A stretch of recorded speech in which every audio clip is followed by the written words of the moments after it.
Hey, I got a nice little email here asking some questions about BFR, blood flow restriction training, and actually it was two things. One, they're just interesting questions, but it really shows that some of the things I might be saying are actually getting across because the questions clearly showed that they were trying to draw lines into some different concepts, different segments of all of the knowledge breadth that we think we know, and it made a lot of sense that they were really intriguing questions.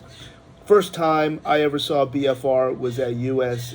Ski and Snowboarding in Utah several years ago. Sam and I had gone to visit and consult, and I guess it was the fellow who invented one of the first ones, and Sam and I both looked at each other like, what is this? This is ridiculous.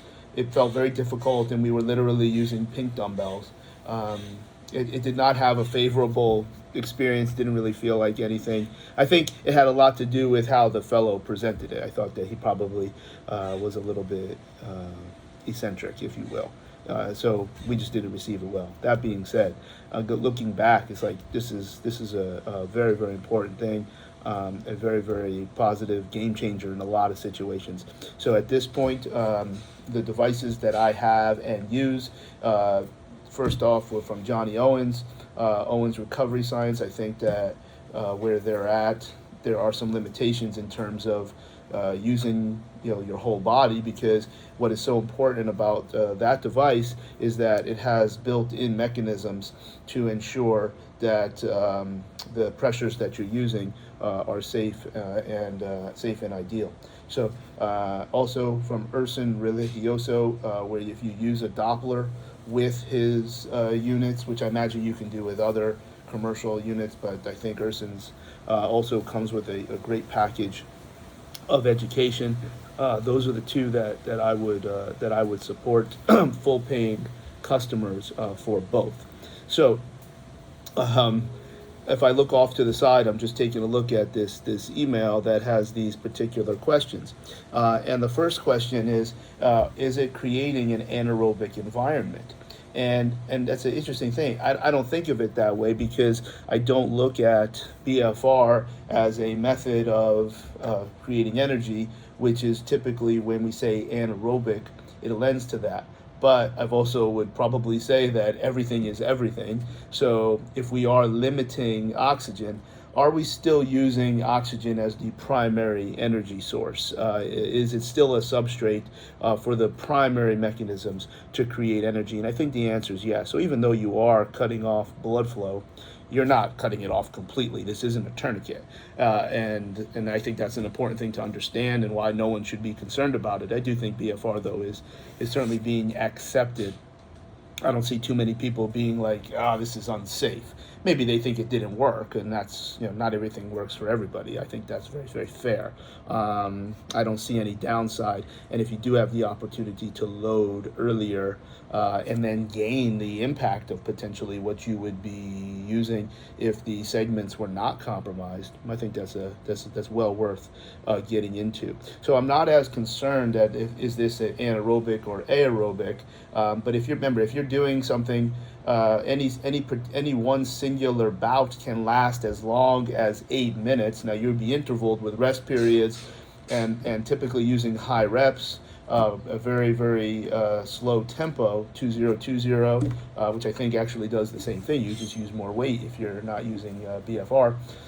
All of those concepts would be targeting more of the aerobic energy systems. I'm not concerned in that regard. Now, you are potentially stimulating Alphapro 1 collagen, which he asks. Like, aren't you, doing that? And remember, Alphapro 1 collagen is not a bad thing. It's actually a very good thing when it is being stimulated in predictable and desirable patterns. It's when Alphapro 1 collagen is stimulated under spontaneous conditions, which would be signs of under recovery or overtraining, where we have spontaneous electrical activity driven by the mechanisms of how I'm categorizing under recovery. And now, if we're stimulating alpha-pro and collagen to create new directions of tissue in a spontaneous fashion, that certainly is something that I think leads to non-contact or motor strategy issue, non-contact injuries or motor strategy issues. Now, getting back to when alpha pro and collagen is very, very positive, is that even if you're using single joint movements and they're controlled and you're moving in a desirable form, I think that alpha pro and collagen is your friend. Perhaps some of the significant gains that can be had with alpha pro and collagen, with BFR, are not only from the hormonal impact, which I think is the yeoman role of how this stuff has value, but maybe you're also gaining force production ability because of the direction of the collagen, which is very desirable. And then, even if it is need to be mitigated, you run back and apply some of the softer strategies that are applied with recovery that would be far more oxidative and oxygen driven. So remember, BFR doesn't only have to be done in a rehab setting.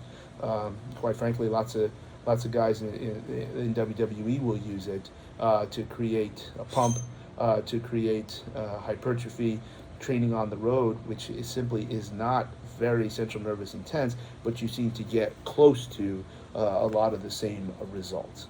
So really good questions, but I enjoyed reading to have to think through, oh man, is it anaerobic? Does it really matter? And how do we use that word? So interesting things. Blood flow restriction training, certainly very, very useful.